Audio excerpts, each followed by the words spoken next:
bem, meus queridos, vamos para a segunda etapa. Temos agora questões mais difíceis, mais desafiadoras, qual nós vamos trabalhar. Vai ser importante a participação de todos, para a gente realmente mergulhar com o propósito de, ao mergulharmos nessas questões mais desafiadoras, a gente possa realmente aprender.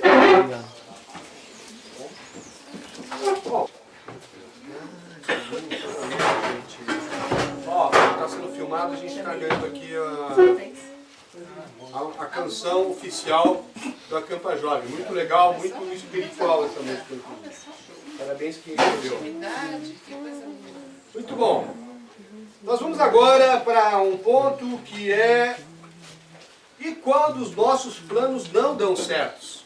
Respondendo a sua pergunta, né, seu desejo, né, Lucas? E quando os nossos planos não dão certo, o que a gente faz? Tá? Será que quando o plano não dá certo, a gente pode insistir nesse plano? Tá? Davi, como a gente sabe quando é o plano? Quando a gente seguir aquele plano? Quando é o plano? Então você quer voltar um passo atrás, né?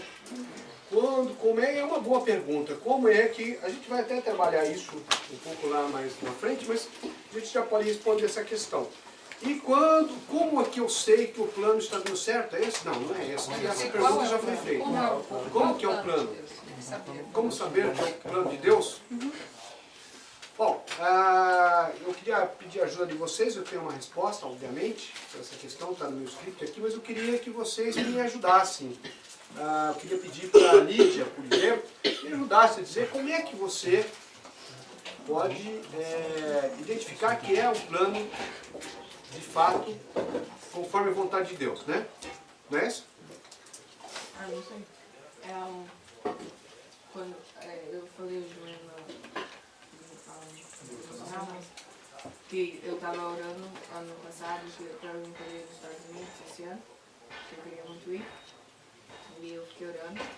E no dia que a gente estava comprando a passagem, eu estava literalmente comprando a passagem, eu estava no computador. Meu pai entrou e falou: Lídia, não compra, porque o dia que a gente tinha uma passagem de graça ou alguma coisa, recebeu um e-mail naquela hora, tinha uma passagem de graça.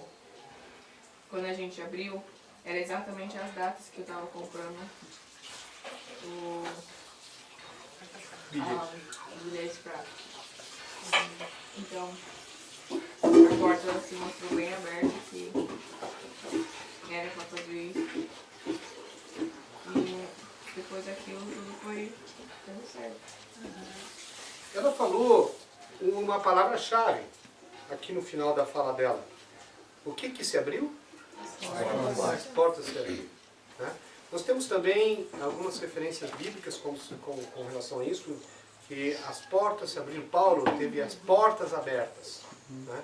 Então, você sabe que o plano está realmente num bom caminho quando as portas se abrem.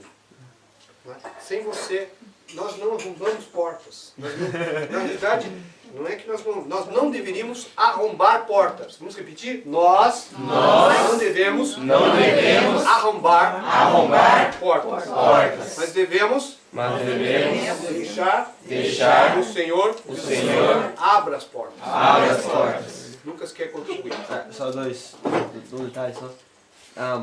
A gente também deve utilizar as portas abertas, né? É uma coisa importante, porque muitas vezes a gente não quer utilizar a porta que está aberta, porque a gente quer que uma outra se abra. E talvez tenha esse ponto das portas se abrirem. Eu também, só voltando ao exemplo de Jonas, tem também às vezes o Senhor dá uma clara direção. Uma coisa que fica muito clara pra gente, não é nem uma porta necessariamente aberta, mas a gente sabe que tem que fazer aquilo. O Senhor fala pra gente e é uma coisa bem... Talvez é uma outra forma também de a gente às vezes saber. Não é uma regrinha, a gente vai acontecer isso. Mas tem certas formas do Senhor falar conosco, né? Eu acho que a primeira coisa pra gente saber qual que é o plano é a gente ser filho de Deus, né? É a gente aceitar o Senhor. Daí, lendo a palavra, a gente começa a entender. O que eu ia justamente falar isso. Qual é o primeiro plano de Deus? A salvação. Todo homem se salva e chega ao conhecimento Não da tem uma verdade. porta aqui, sabe? Não é um mandamento, né? Uma coisa clara. Sim, Tem uma bem porta que óbvio, está aberta constantemente.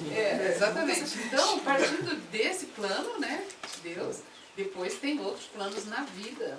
E que às vezes, muitas vezes, já conhecemos o Senhor, mas parecem coisas difíceis ainda na nossa vida. Então esse é o primeiro plano. Para ela as portas se abriram de forma muito clara, né? A resposta veio muito clara, mas muitas vezes na vida da gente a resposta ela não vem assim tão clara. Né? Não está tão... E a gente tem uma dificuldade. Talvez nem na hora. Hã? Talvez nem na hora. Mas... Sim, Mas Lídia, quanto tempo você está morando? 1 ano e meio. 1 ano e meio. Não foi tão rápido assim. Não né? foi tão rápido, não digo, eu falei na hora? Não, Não. foi aberto, foi Falou claro. claro. Foi claramente, sim, quando ela viu, assim, que Deus abriu, estava realmente claro, Deus abriu, Deus quer que eu vá, então eu vou. Não, mas nem todas as coisas a gente vê dessa forma. Deus mostra com clareza. Né? Daí, após isso, depois de conhecer a Deus, e conhecer a verdade, que é o Senhor Jesus, daí tem os planos de Deus para a nossa vida. E daí tem que entrar nos outros detalhes da Bíblia, acho que pode deixar os rapazes falar. Que são planos de Deus para a vida da gente também. Mas dentro desses planos de Deus nós temos os nossos planos também. Quais são os planos de Deus, além depois da salvação, depois que fomos salvos, o conhecimento da verdade, para a gente caminhar O conforme. primeiro plano, só para reforçar, é o plano da salvação. Né? O segundo, que é muito importante, é o conhecimento das verdades bíblicas. Deus quer que as pessoas conheçam a Bíblia na sua plenitude, completa. Não só um pedaço, né? Mas completo. Como é que a gente faz para descobrir, então, e para aprender completamente a palavra de Deus? É estudando, lendo. As reuniões são muito importantes, porque a leitura individual ela é fundamental, o devocional é básico, mas as reuniões onde se explica, se trabalha as verdades bíblicas, elas são fundamentais. E são planos de Deus também. São planos de Deus. A comunhão dos planos de Deus, se reunir, planos de Deus. Só uma contribuição. É incrível assim como nós fazemos os planos, mas os planos do Senhor são melhor para nós, né? A gente pode pegar vários exemplos assim, do Novo Testamento. Por exemplo, que a gente conhece bastante, por exemplo, o exemplo de Zaqueu. Ele queria ver o Senhor. Ele nunca pensou que o Senhor ia pedir para pousar na casa dele, ou sequer dizer para ele que ele era salvo já, entendeu? Mas ele queria ver, ele viu o Senhor, falou com o Senhor, e o Senhor pousou na casa dele. Então, tipo, foi algo a mais daquilo que ele estava esperando.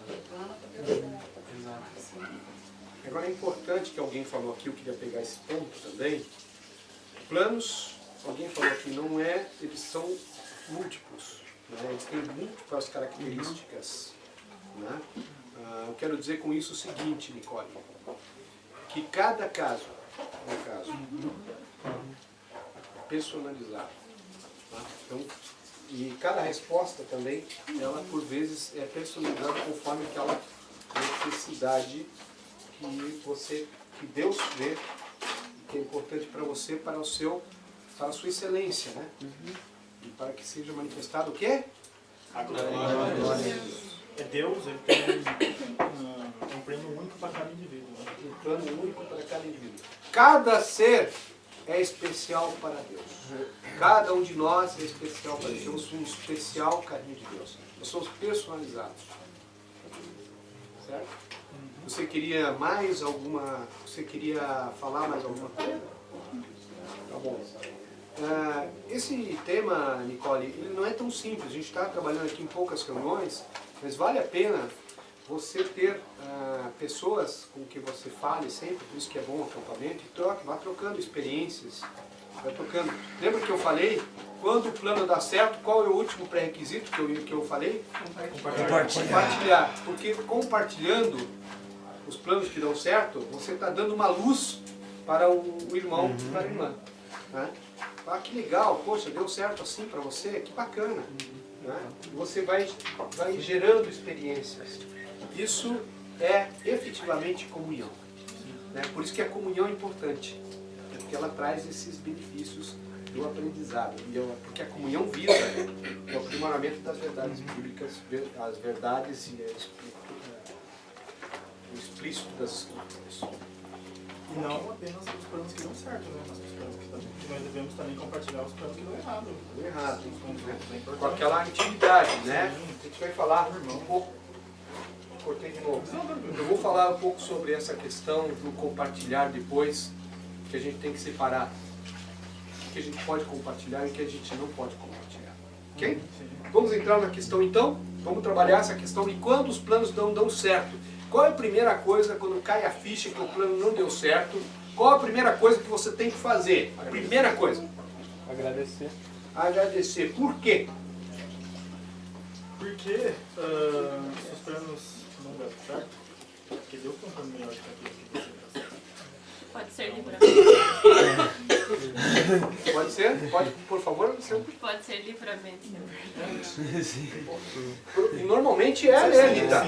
Normalmente é o livramento. Por favor. Agradecer e também não ser rebelde, que em Isaías 31 diz assim: Por favor. Leia lá. ai dos filhos rebeldes, diz o Senhor, que executa planos que não procedem de mim. Essa é a primeira Isaías, parte. 31, a primeira parte. importante esse versículo, fale um pouco dele. Você leu? Tem que agradecer e não ser rebelde para continuar naquele caminho que já percebeu que está errado. Deus pode ter te tirado daquele caminho porque mais para frente pode acontecer alguma coisa. Mas se você for rebelde, isso pode acontecer. Você tem a consequência. Você está usando um exemplo muito interessante. Nós estamos falando, ele está falando, estamos dando exemplo de quando o plano não está aprovado por Deus e que era um caminho errado. Mas pode acontecer de Deus não aprovar um plano, ainda que seja uma coisa boa? Pode, como a gente viu no seu exemplo. Como vimos no exemplo do Do Paulo e lá do Silas, Sim. não é mesmo? Né? Então, o primeiro pré-requisito é nós agradecermos, quer seja um plano excelente na nossa capacidade, né? Quer seja um plano que você viu que não era sequer da vontade de Deus, porque era uma coisa torta, que é um livramento. Quer falar sobre isso? Não quer falar? Ainda não. Por quê? Porque às vezes você vai ver que é um livramento, talvez você sofra, Amanda, por esse momento que você está passando, falando, poxa, mas Deus não me deu a resposta, não está legal, eu estou achando que está certo esse plano. Talvez demore anos, talvez demore 20, 30 anos, aconteceu isso comigo. 30 anos depois você olha para trás e vê assim, misericórdia, meu Deus, se eu tivesse insistido naquele plano, aonde eu estaria agora? Quais teriam sido as consequências? Às vezes demora 20 anos para você enxergar, cair a ficha. Pensa, Davi teve um dia um plano, que foi olhar para aquela mulher que estava no pátio dela, e ele teve um plano, ele arquitetou o plano, conversou com a Batseba. Chegou lá, deu em cima da Batseba, ele fez toda uma arquitetura, toda uma estratégia, todo um plano, certo? Era um plano ruim, imoral, inclusive. Né? E é interessante que quando ele consumou todos os atos que tinham que consumar, do marido da mulher morrer, porque ele mandou para a guerra, adulterar com ela, será que caiu a ficha dele logo em seguida? Tanto que quando aquele profeta, o Natan, chegou para ele e contou uma história que era dele mesmo, não tinha caído a ficha dele, que era ele. Percebem? Então às vezes demora. No entanto, a justiça dele continuava, né? A justiça dele era ainda uma justiça Dura, né? dura, né? Vamos matar esse cara. Aí falou o Natan, não, mas era você. Tá bom. Aí caiu a ficha dele. Né? E quando caiu a ficha dele, ele já tinha cometido todos os erros ali. E aí teve que se arrepender, fazer todo um processo de recuperação de intimidade com Deus. Né? Nesse momento que eu digo que a gente deve agradecer, Senhor. Agradecer porque o Senhor livrou ele talvez de coisas piores que poderiam vir lá na frente. Aliás, a casa dele virou um caos. Né? Mas é bom quando o Senhor nos livra, Nicole, antes, que o Senhor nos livre antes que aconteça toda essa tragédia nas nossas vidas. Que nós vamos lá na frente ver. Então, a primeira coisa é a gratidão. E falamos de rebelião. E qual outra coisa que a gente deveria observar? Agradeci. Manter a... Qual que é a sugestão de vocês? A paciência. Por que a gente deve manter a paciência? Porque às vezes a gente quer tudo na mesma hora, mas Deus tem um plano pra gente talvez que espere um pouco, mas que lá na frente vai dar tudo certo. Se eu posso complementar com o versículo que o Mano falou? Pode. Em Eclesiastes 3:1, que está escrito: tudo tem o seu tempo determinado e há tempo para todo o propósito debaixo do céu. Que é exatamente o que a Amanda falou, a respeito da paciência. Fale um pouco, Ana, dessa paciência. Por que a paciência ela é importante? Porque muitas vezes a gente quer as coisas para agora, né? O ser humano ele é muito de querer agora, no momento, e é assim. E muitas vezes os planos do Senhor não é para agora. O Senhor quer que seja lá para frente, Ele quer trabalhar isso um pouco mais. Talvez, que você tenha que pedir mais, que você tenha que ser mais grato pelo que está acontecendo agora e não o que você quer que aconteça agora. Muito bem. Eu vou aproveitar aqui e dar um termo técnico aqui para vocês. Como é que chama esse negócio de atropelar as coisas? Que a gente fica muito... Afoito. Afoito, a Bíblia também fala de uma palavra? Ansioso. Né? Deixa eu dizer uma coisa para vocês. Para você, anota essa frase também. Ansiedade não combina com os planos de Deus. Anota essa, que essa tem que registrar. Vamos repetir. Ansiedade não combina com os planos de Deus. Muito bem. Então vamos agora dar um dado técnico para vocês. Vocês sabem qual que é o mal do século? Que dizem que é o mal do século. Hã? Depressão. Dizem que é depressão. A depressão ela atinge 1,4 bilhões de pessoas no mundo. 80% da população. Este é o mal do século. É o acelerado. Sabe o que significa isso? Que você está numa velocidade, a sua mente está numa velocidade muito grande, muito grande. Por causa dos recursos tecnológicos e por causa da exigência que a sociedade está fazendo em cima de você. Quer um exemplo? Quem vai aqui dormir 9 horas da noite? Eu. Ainda bem que ela não está aqui, né? Esse é um indicador. Quem vai dormir muito tarde? Depende para cada um, né? Quem é que dorme com o celular ao lado, perto da sua cama, com o tablet e tal? Mas em modo avião.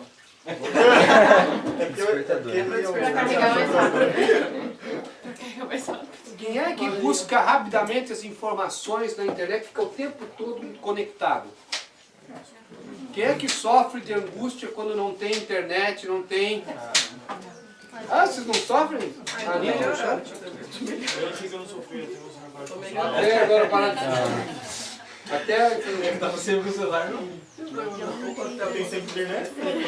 Aliás, Eu fazer abri uma... aqui, não saiu a sigla que você queria, mas saiu um trechinho muito interessante, posso ler? Pode.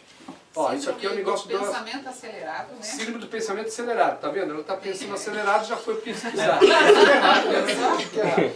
Tem dificuldade em relaxar a mente e acalmar os pensamentos. Está sempre em busca de estímulos, precisando cada vez mais de informações para satisfazer essa vontade.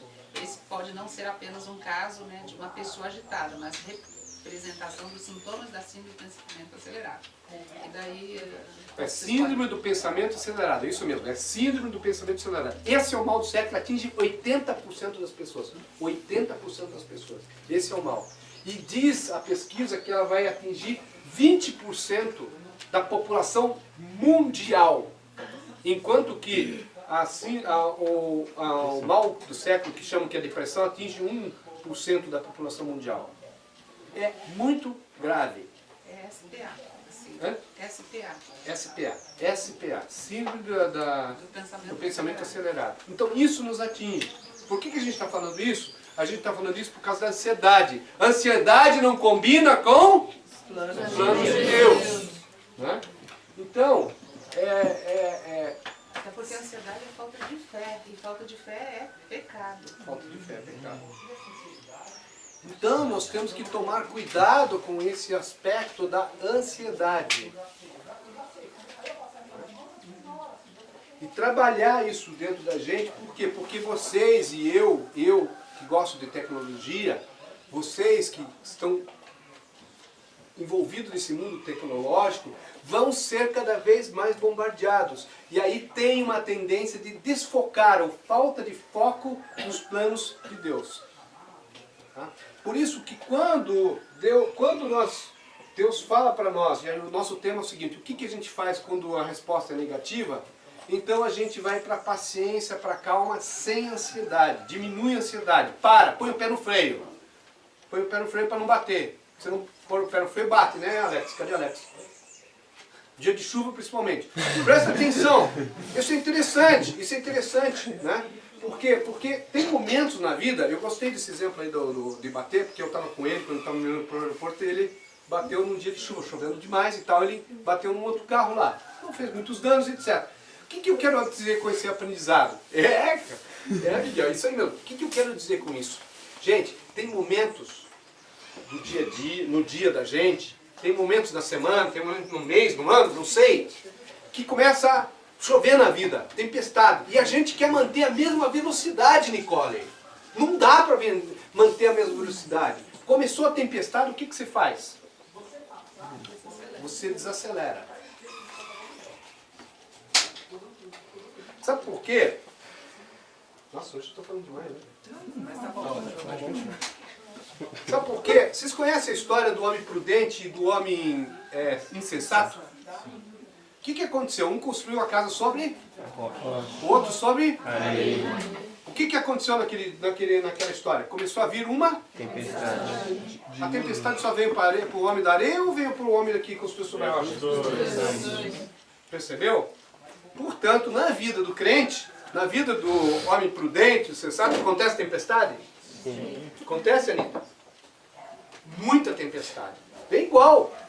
Só que a gente tem que estar na rocha, no Senhor Jesus Cristo. A gente tem que estar com os nossos planos muito focados. Nós temos que estar com a nossa mente muito focada. A nossa mente tem que ser com a mente, nós temos que pensar com a mente de? Mente de? Cristo. Mente de Cristo. Legal? Bom, vamos voltar aqui para o meu texto, para minha ideia aqui. Então, é manter a fidelidade e esperar com paciência a vontade de Deus, porque Ele vai nos falar e vai nos dar uma resposta. Ok? Que mais? Aqui tem uma coisa interessante. Que mais que a gente tem que ficar? A gente tem que ficar num problema que tem matado muita gente também. A gente tem que ficar, vamos abrir passagem em 1 Timóteo 6, até o versículo 9. Quando recebemos a negativa dos nossos planos,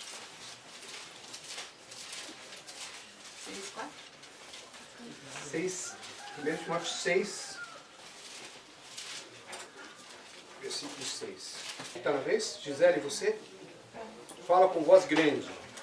Mas é grande ganha a piedade com contentamento. Ah, como é que é? Grande ganho, piedade com? Na minha fala, grande fonte de lucro. O quê? Grande fonte de lucro, o que que é? A piedade Com contentamento. É interessante observar aqui que nós, quando o plano não dá certo, a gente não pode ficar no descontentamento. O que é descontentamento? Como é que a gente descobre? Quais seriam as características do descontentamento? Tristeza, que mais? Vamos lá. Fica alterado. Desânimo, raiva, fica reclamando, né? reclamando,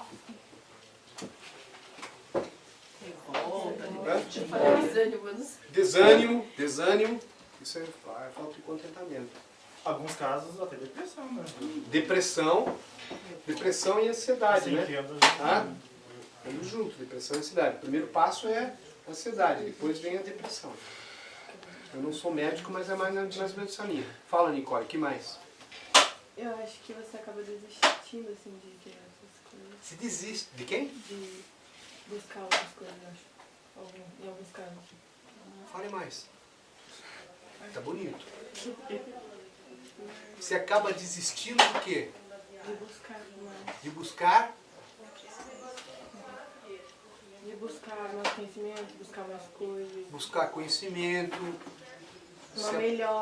Uma melhora de caráter. Melhora de caráter. O que mais? Ó. É? Buscar a Deus. A gente tem um desânimo, a gente recua. Percebeu? Que há um certo esfriamento no nosso relacionamento com Deus. Às vezes, quando a gente escuta uma resposta nesse sentido. Esfriamento no nosso relacionamento, na nossa intimidade com Deus, Miguel. Já aconteceu com você esfriar-se? Já aconteceu com você? Se não me amor, que talvez. Ó, até você. Né? Você esfria a tua relação com Deus. O esfriamento da relação com Deus é por causa do descontentamento. Então, isso é muito negativo, meus queridos jovens. É muito negativo para a gente isso. Porque isso vai para o fundo do poço. Fala. Eu ia na igreja batista. Sim. E tipo, eu percebi que a minha vida estava da mesma forma, mas foi porque eu não busquei uma melhora. Aí depois que eu comecei a ir na Dourado, que eu comecei a mudar algumas coisas na minha vida, alguns conceitos, e percebi que teve uma melhora, mas foi porque eu busquei e não desisti depois. Não desisti depois. Vamos ler também Hebreus 13:5.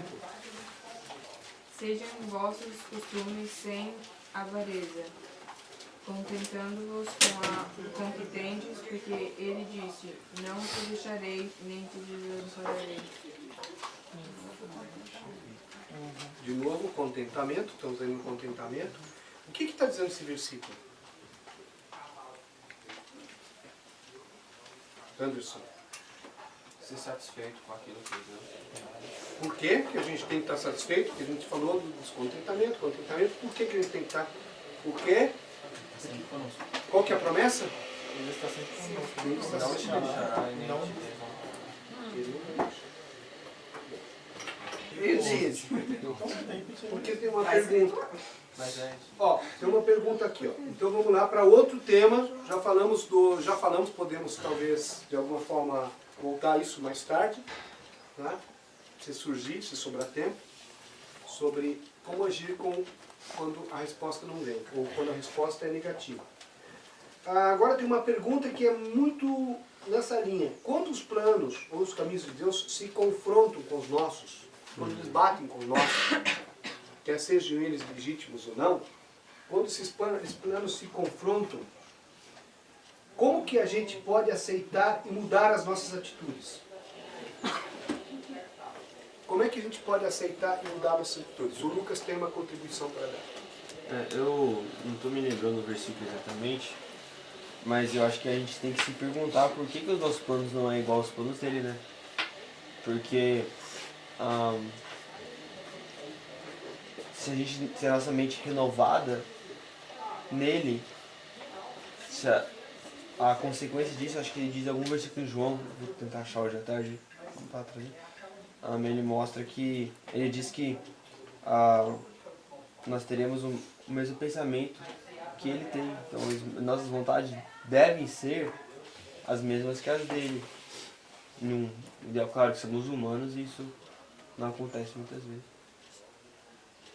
Você pode repetir a pergunta, por favor? A pergunta é quando os planos se confrontam, ou eles são contrários àquilo que você vê que o plano está confrontando com o projeto de Deus, o plano de Deus, como é que a gente pode, como é que a gente aceita isso, como é que a gente pode mudar a nossa cabeça?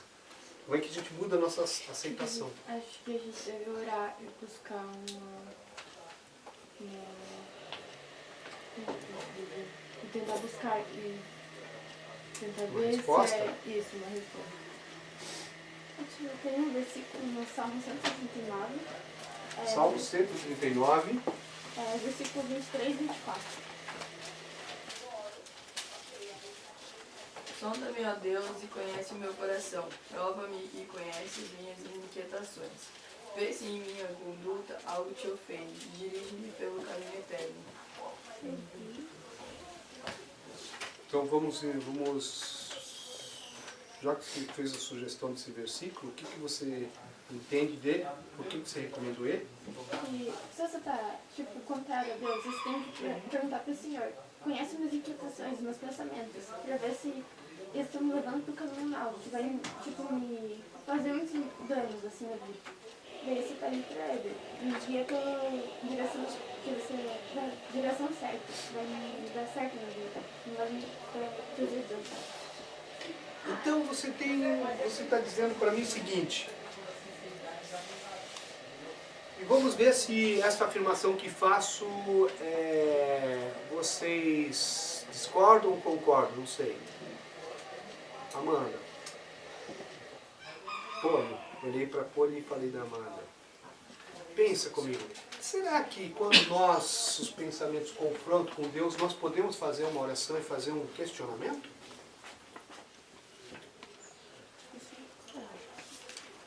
Poder pode? Você pode. Você pode, tem toda a liberdade para isso. Será que nós temos liberdade para isso? Nós podemos fazer isso? Sim, só que a palavra final é do Senhor. Ele vai decidir se é bom ou ruim. Mas eu posso perguntar para ele, Senhor, por que foi bloqueado esse pensamento? Eu posso fazer isso? Eu posso fazer essa pergunta para ele? Por que foi? Eu acho que deveria ser um para quê, não por quê. Né? Porque... Fale sobre para quê. Por que seria Deus? Por quê? Querer saber né? Uma resposta? Mas Deus, eu quero assim, entendeu? E o para que seria Deus? Qual a consequência disso? Por que você não permitiu? Por que o senhor não permitiu? E eu acho que ele responde com o tempo. No final você vê que é livramento. Das duas formas também, né? Por quê e pra quê? Para Veja, quê? nós não falamos que a oração é um momento de intimidade com o nosso Senhor? Agora, eu pergunto o seguinte, não quero depreciar o nosso Senhor Jesus Cristo, em nosso Deus, obviamente, com muita reverência é o que eu vou falar aqui agora.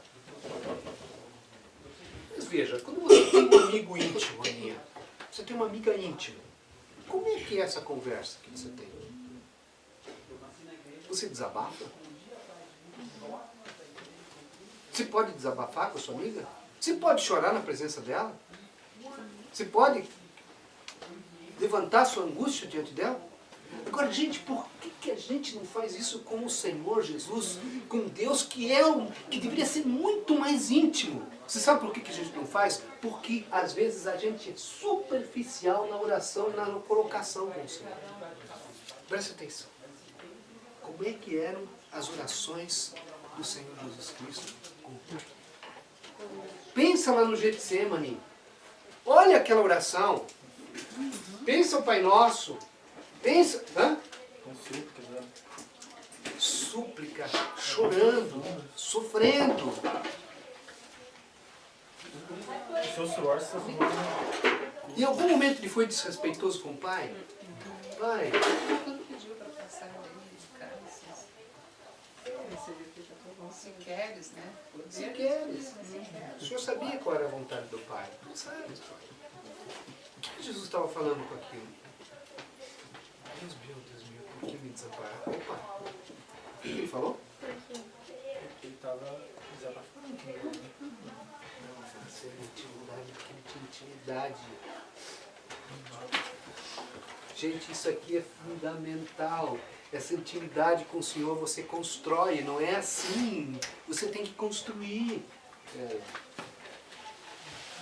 Por isso que nós aprendemos que a oração, ela passa, nós estamos lá estudando sobre oração, naqueles 5 pilares. Lembra? Que é oração, que é gratidão, é louvor, adoração. Ponto 1. Ponto 2, petição. Ponto 3, confissão, né? Ou confissão e depois a petição. Depois vem o quê? Vem a supra, a intercessão. Versículos 8, 9 e a primeira linha do 12. Posso ler os 3? Isaías 55, versículos 8, 9 e 12. Porque os meus pensamentos são palavras do Senhor. Porque os meus pensamentos não são os vossos pensamentos, nem os vossos caminhos os meus caminhos, diz o Senhor. Porque assim como os céus são mais altos do que a terra, assim são os meus caminhos mais altos do que os vossos caminhos, e os meus pensamentos mais altos do que os vossos pensamentos. Versículo 12. Porque com alegria saireis e em paz sereis guiados.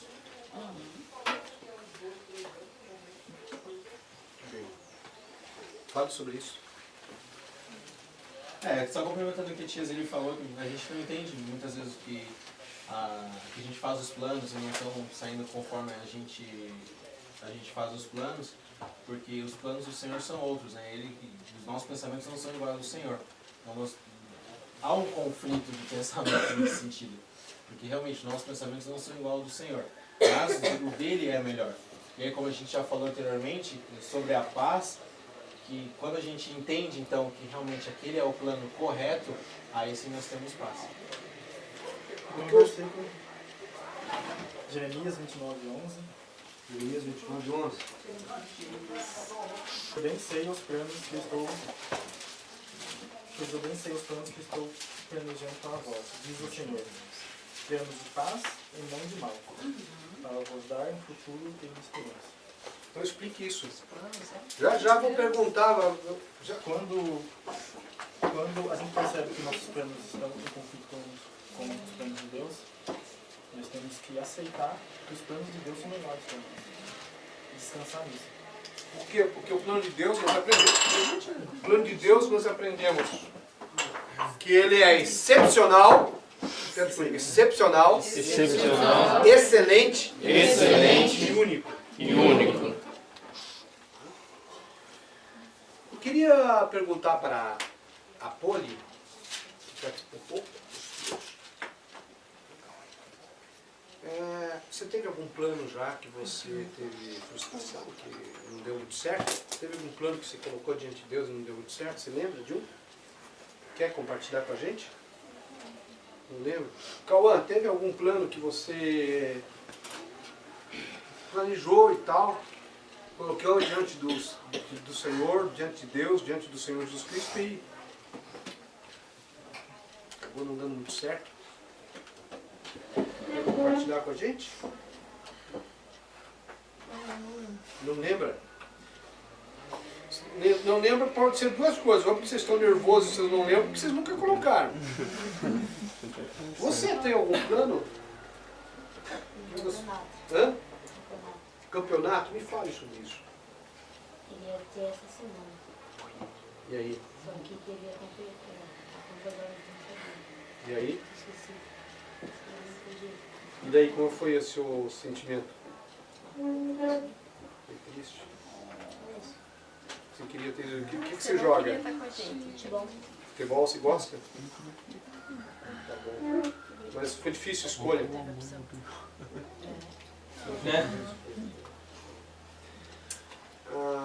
Então, eu quero trabalhar essa questão que ele falou, por isso que eu queria ver depoimento. Interessante que dessas bocas que saem as coisas que eu quero. Vocês acham que é fácil de aceitar? A resposta a gente já sabe que não é fácil de aceitar uma decisão, uma resposta dessa. É difícil, né? Mas por que é difícil? Por que é difícil?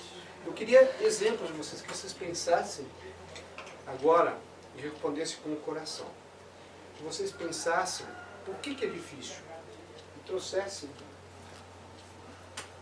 fizessem uma lembrança lá na sua mente, trouxessem para o seu coração e fizessem um depoimento. Por que é difícil? Tragam palavras lá do coração de vocês, para que você fale de coração para coração com o seu amigo que está aqui, porque talvez a palavra que você tem, da dificuldade que você teve, seja a dificuldade que ele está passando agora aqui. Então eu queria ouvir de vocês por que é difícil, e que pensa num caso e traz isso para a gente. Por que é difícil, Paulo? Foi difícil para você um caso? Lembrou de algum caso? Por que foi difícil? Difícil. Não sei, um problema fracassado que foi que você teve a resposta, foi confrontado com a resposta de Deus e foi uma coisa difícil para você aceitar. Né? Por que é difícil? Às vezes, eu não vou dar exemplo, mas às vezes a gente é difícil porque a gente quer muito aquela coisa e a gente vê várias pessoas fazendo, cristãos, assim, porque eles fizeram e deu certo, e daí por que eu não posso fazer? E daí isso frustra, porque dá raiva. E você quer fazer. E às vezes é muito difícil desapegar também daquela coisa que, tipo, você sabe que vai dar errado, sabe que não é pra fazer, mas desapegar daquilo e largar e falar não, é porque eu tenho que fazer isso, porque é o Senhor que quer que eu faça isso, é muito difícil. Porque você tá vendo as pessoas fazerem a mesma coisa e tudo dá certo, ninguém é pego, vai sempre dar certo. E com você não, você é diferente. Você tem que abrir mão. Eu acho difícil pra mim. Tem que abrir mão, né? Desapego. E LX, como é que é aquela palavra? OLX. Hã? OLX, desapega. Isso devia estar na nossa mente. Hã? Como é que é? Desapega, desapega. Desapega. Não, vocês deviam fazer um jingle disso aí, porque isso aí tá desafiando. A gente tem que desapegar de muita coisa. Fala! E, tipo, às vezes, eu estudei muito pro concurso, mas eu não passei. Porque às vezes você trabalha muito, você esforça muito pro negócio, daí é na vontade de Deus e você não consegue. Tipo, no concurso não passa, daí no teu coração fica assim, nossa, trabalhei tanto, me esforcei tanto. E qual foi o teu sentimento, assim? É frustração, assim, eu queria muito. Nas melhores escolas do Brasil, tudo, sei que eu me esforcei, que tem vários tempos assim, de vídeo, eu tudo. Só que às vezes não é vontade de Deus. E eu trabalhei num caminho mal. E como é que você está tratando isso? Depois você eu penso, não é o caminho que Deus queria pra mim. Talvez eu preciso ficar um pouco mais com meus pais um tempo, eu preciso aprender mais da vida, assim, viver sozinho, pra se conforma. Mas foi rápido isso? Demorou umas semanas. Pra você? Esse tipo de situação é tão difícil que a gente não entende, por exemplo, o caso que ela falou assim, estudou pra caramba e tal, foi lá, fez a prova. Assim, poxa, mas se não era pra ser, por que Deus não parou lá quando eu tava começando? Porque ele me deixou chegar até esse ponto. Acontece verdade. A gente trabalha pra caramba, não dá certo. Poxa, quando eu comecei a estudar, Deus podia ter vindo e disse, não é pra estudar, porque a gente tem que passar porque tem um aprendizado. Ele tem alguma coisa pra ensinar pra gente, né? Ainda que seja a paciência, por exemplo. Não é muito. Legal, gente. Tarde, nós vamos falar de um tema. Não sei se todo mundo vai estar aqui, até porque tem outras opções lá, tem outras opções. Mas eu quero falar da paixão. Quero falar de como é que é esse negócio aí, eu quero discutir isso. Porque quanto tempo demorou para você desapegar? O LX desapega? 3 semanas? Easy. A gente vai falar de uma coisa que é mais difícil. Hard. Hã? Coisas mais difíceis do que isso, tá bom? Beleza?